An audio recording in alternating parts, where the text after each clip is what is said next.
दोनों तरफ से कानूनी पॉइंट क्या है, पटना हाई कोर्ट ने क्या कहा था और सुप्रीम कोर्ट के रुख से किस नियमावली का पलड़ा भारी लग रहा है। कहानी में ट्विस्ट आता है साल 2023 में, जब सरकार ने एक नई नियमावली लाती है, एएनएम कैडर नियमावली 2023। इसके तहत चयन प्रक्रिया को पूरी तरह बदल दिया गया है। 2018 नियमावली क्या थी? इस नियम के मुताबिक कोई परीक्षा एग्जाम नहीं होनी थी, चयन पूरी तरह से मेरिट बेसिस पे होना था, यानी कि आपके एएनएम कोर्स के प्राप्तांक मार्क्स का 60% वेटेज। नमस्कार दोस्तों, स्वागत है आपका हमारे YouTube channel memory booster classes में।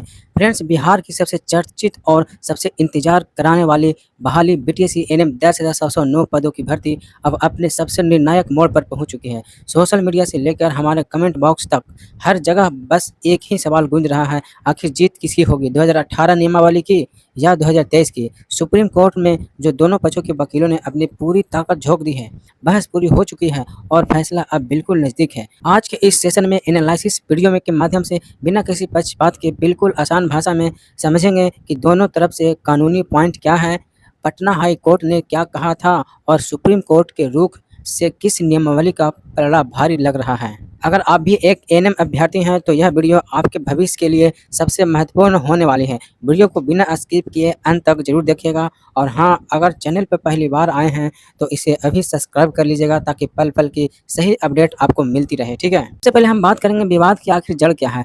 तो फ्रेंड्स, इस पूरे मामले को समझने के लिए हमें थोड़ा पीछे जाना होगा। साल 2022 में जब बीटीएससी ने एएनएम के 10,709 पदों के लिए विज्ञापन निकाला, तब आधार बनाया गया था बिहार महिला स्वास्थ्य कार्यकर्ता एएनएम नियमावली 2018 को। 2018 नियमावली क्या थी? इस नियम के मुताबिक कोई परीक्षा एग्जाम नहीं होनी थी, चयन पूरी तरह से मेरिट बेसिस पे होना था, यानी कि आपके एएनएम कोर्स के प्राप्तांक मार्क्स का 60% वेटेज, उच्च शिक्षा यानी कि हाई एजुकेशन के अंक और आपके कार्य अनुभव यानी कि वर्क एक्सपीरियंस प्रैक्टिकल के अंक जोड़कर सीधे मेरिट लिस्ट बनाई जानी थी।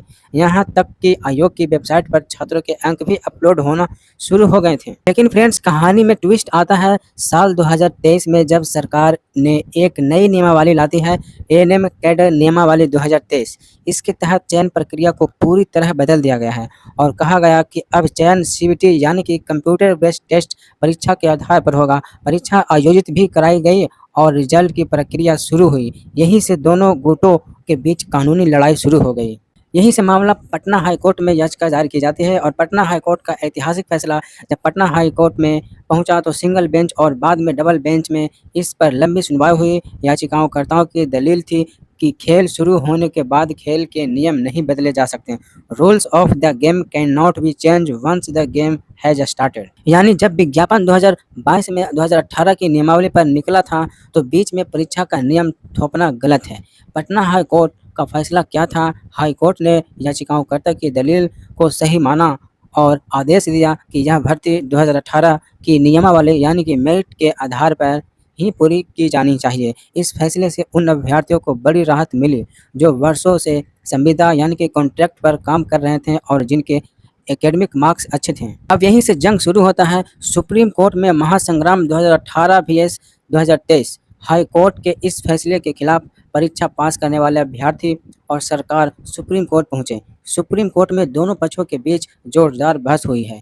2023 परीक्षा पक्ष की दलित इनका कहना है कि हेल्थ सेक्टर में क्वालिटी गुणवत्ता सुनिश्चित करने के लिए परीक्षा जरूरी है। योग्य उम्मीदवारों को चुनने के लिए सरकार को नियम बदलने का अधिकार है। 2018 मेरिट पक्ष की दलील इनका कहना है कि विज्ञापन जारी होने के बाद बीच प्रक्रिया में नियम बदलना उन छात्रों के साथ अन्याय है जिन्होंने विज्ञापन की शर्तों को देखकर फॉर्म भरा था, अप्लाई किया था। सुप्रीम कोर्ट का रुख क्या रहा है? सुप्रीम कोर्ट ने इस मामले की गंभीरता को देखते हुए सभी पक्षों को विस्तार से सुना और कोर्ट इस पर की बारीकी से जांच कर रही है कि क्या सरकार का विज्ञापन के बीच में नियम बदलना संवैधानिक रूप से वैध है या नहीं। फिर किसकी होगी जीत? 2018 नियमावली को होगी या फिर 2023 नियमावली को होगी? फ्रेंड्स, कानून रूप से देखा जाए तो दोनों पक्षों के पास अपने मजबूत तर्क है। अगर court rules of the games के सिद्धांत पर अड़ा रहता है जैसे कि पटना हाई कोर्ट ने किया तो 2018 नियमावली की जीत तय है और बहाली मेरिट लिस्ट के आधार पर होगी।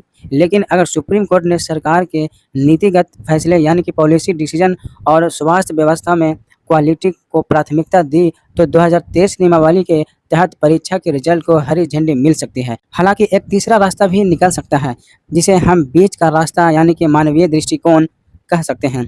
कोर्ट सरकार को कोई ऐसा निर्देश दे सकता है जिससे परीक्षा पास करने वाले सालों से सेवा दे रहे संविदा कर्मियों दोनों का अहित न हो, लेकिन इसकी संभावना कोर्ट के विवेक पर निर्भर करता है। फ्रेंड्स, दिल थाम कर बैठिए, 26 मई या जो अगली तारीख है, होने वाली अंतिम घोषणा या जजमेंट की कॉपी आते ही सब कुछ पूरी तरह साफ हो जाएगा। हमारी सहानुभूति और शुभकामनाएं बिहार की हर उस बेटी, हर उस एएनएम बहन के साथ जिन्होंने रात दिन एक करके इस भर्ती के लिए मेहनत की है।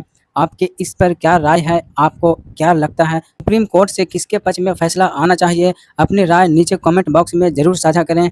कमेंट में गरिमा बनाए रखें, क्योंकि आप सभी होने वाले स्वास्थ्यकर्मी हैं। वीडियो को लाइक करें, अपने सभी एएनएम व्हाट्सएप ग्रुप से इसे शेयर करें और सही और निष्पक्ष खबरों के लिए आपके अपने channel memory booster classes run by GS को जरूर सब्सक्राइब करें। मिलते हैं अगले बड़ी अपडेट के साथ, तब तक के लिए जय हिंद, जय भारत।